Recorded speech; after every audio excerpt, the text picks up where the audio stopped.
So, hey Jeepers, as some of you may or may not know, a couple weeks ago, I was in a pretty serious accident while Jeeping. It's actually 2 weeks ago today. And so I thought I'd make you guys a little video to kind of share some of my knowledge with you guys, or knowledge that we gained from my accident that we had. So as a little kid, I've been going to the dunes and off-roading since I was 4. So one thing that we always had on hand was a first aid kit.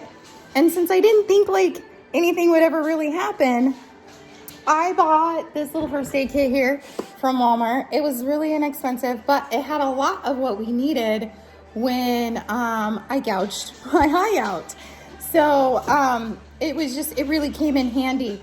But through that, we realized there was a lot of stuff in there that I could have used that I didn't have available to me. So this morning ran to Walmart and I stocked up, and I just thought I would share with you guys what I stocked up on. And also too, I thought we could start a little discussion in there of what you guys think we could add to our first aid kits. And if anyone wants help building them,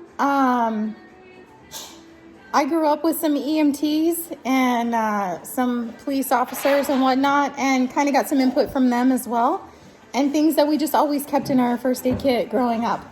So one thing you want to make sure you have is the instant cold compresses. Let me turn it right side up. Right, so this really helps. This didn't help my face. What we really needed for my face was, and so I could have used some wound wash. So I have that in my first aid kit now, as well as some iodine. That would have been very handy. Aleve.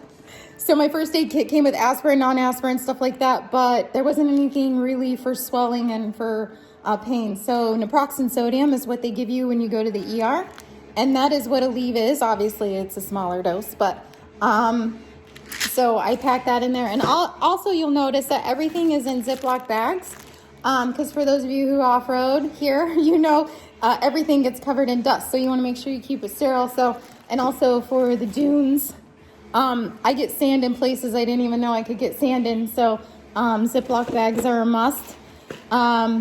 But one thing we did need out there was scissors, and that was not in my first aid kit. You want to make sure you have the little surgical scissors like these that are very, very sharp, is because we had to cut away some loose skin. So when you're doing wound treatment and you have to, you know, the skin's going to die and you're going to have to cut it off so you can treat your wound on site. That came in really handy.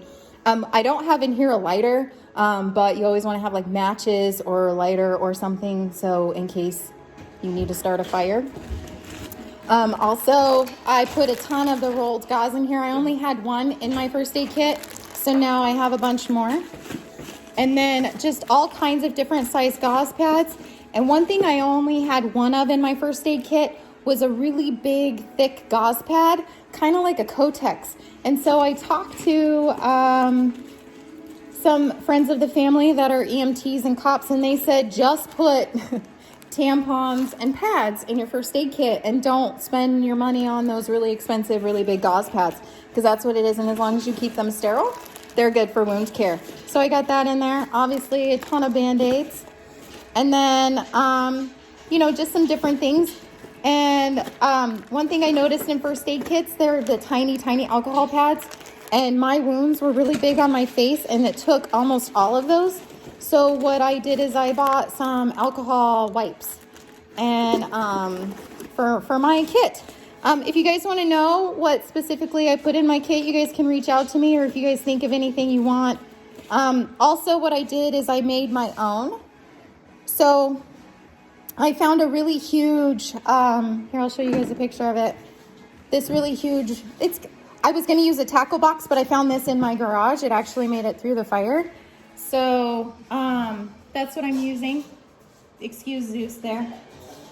And so it's just a really big bin, and I can organize all my stuff in there. And so as I was saying, you guys, if you want any tips or tricks, I've been through a couple accidents now. And like I said, we've always built first aid kits growing up since I was 4. We've been putting them together for people for dunes and stuff like that. So go ahead and feel free to reach out to me. Also comment if you guys think of anything that may or may not be in here. I And I think it'd be great for all of us. Make sure at least one Jeep in your group has a full stocked first aid kit. And but happy Sunday, you guys, and I look forward to our next Jeep trip.